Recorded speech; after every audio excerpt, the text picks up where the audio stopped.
அப்படி ஒரு சத்திய பிரமாணம் என்ன ஏற்படுதுன்னா, கலியுக ஆரம்பத்தில் எவரெல்லாம் தேவர்களை தெய்வத்தை நோக்கி யஜ்ஞங்கள் புரிகின்றார்களோ அந்த அவில் பாகத்தை பெற்று செல்வதற்காக அவர்களே க்ஷணப்பொழுது அந்த இடத்தில் ஆவாகனமாகி வாங்கிட்டு போவாங்கன்னு பேர்.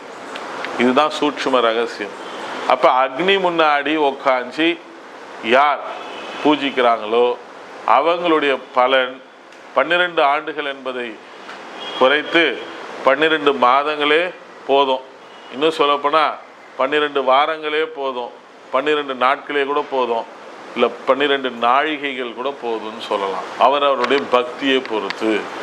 ஏன்னா அக்னி ரூபமாகத்தான் கலியுகத்தில் இறைவன் காட்சி தருவார்ன்றது ஐதீகம்.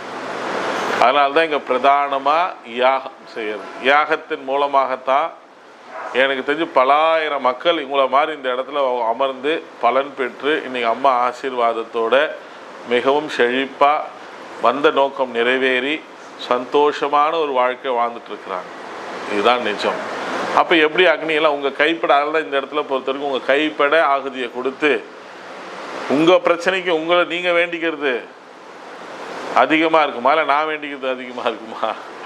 உன் பிரச்சனை நீ சொன்னாதான் என்ன பிரச்சனையோ முதல்ல புரியுமா? அப்போ உங்களுடைய வேண்டுதலை மானசீகமாக சங்கல்பமாக வேண்டி அந்த கொடுக்குற மஞ்சள் கிழங்கை நீங்கள் அந்த செலுத்துகிற பொழுது தானாகவே அது இறைவனுடைய பொற்பாதங்களில் போய் சேருதுன்றது ஐதீகம்.